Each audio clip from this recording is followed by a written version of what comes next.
For my research presentation, I decided to do something that's important to me: music and education.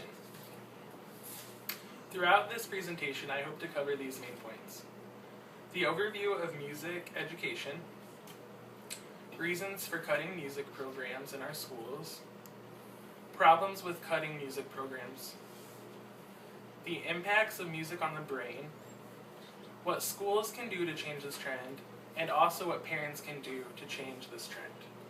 We'll first start with the overview of music education.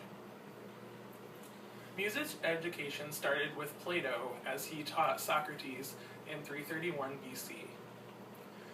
He taught him harmonic theory, which is similar to the current day music theory in our schools, where students learn about the logistics of the music language and how music works effectively. Today, music has expanded into 3 main classes in schools today. Those classes are orchestra, band, and choir. There's also many sub-classes within each of those, such as show choir, marching band, symphonic orchestra, jazz band, and many other types of subclasses. There are many challenges, though, that have began to surface in schools concerning music education, which leads us to the reasons for cutting music programs in schools. Music programs are not cost efficient. It's very expensive to support students in this type of thing. There are lots of costs that go into instruments.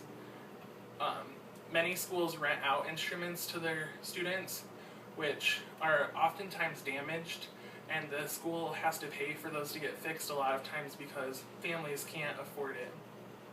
Also, with choir expenses, there's lots of costumes and songwriting where there's a lot of thousands of dollars put through to make a show happen. Another reason that schools are targeting music programs is because there are not a lot of children involved in these types of activities, which causes a problem because they're an easy target because it's not affecting as many students. Also, there's just not enough money for school districts to pay for all of the logistics that go into music programs. Which leads us to the problems with cutting these music programs from our school.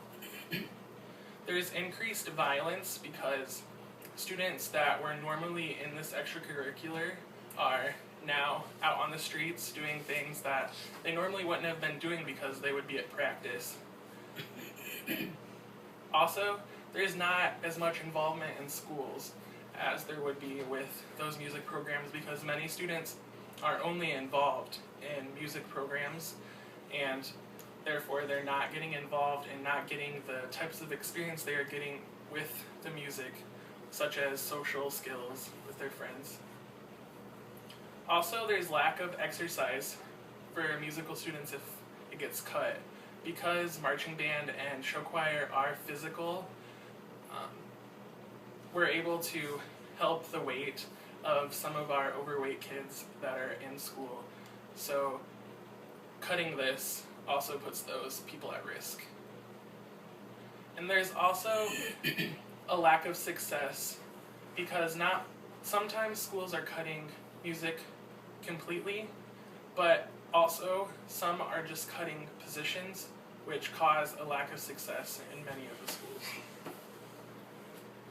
Now we'll go to the impacts of music on the brain. In the picture in the right corner, it highlights all the areas of the brain that can be activated while listening, playing to music. Music is very effective and mood altering.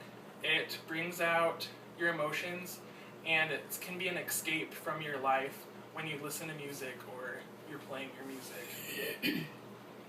Also, it's been known to help stroke victims regain their language skills back.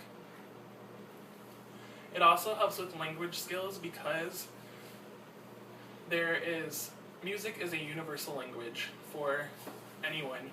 A person in Japan and a person in America with similar skills can play the exact same piece the exact same way. It also increases memory recall capabilities as well. Now we'll go to what schools can do to change this trend. They can find other ways to cut back. They can save power. They can maybe cut the parts of the music program and cut parts of other programs as well, so we're not losing the music program completely. They can charge students a little bit larger fee to be in music programs. This might not be the best way of doing things because families are struggling as well as schools. Also, we can fundraise money for music programs. What parents can do to change this trend is a big one. They can stay involved in their schools and make it known that their music programs are important to them. They can also fight for music programs in front of the school board administrators to make sure that they don't go away. Also, it's important for parents to try to think of alternative cutbacks for the schools to make instead of cutting programs completely.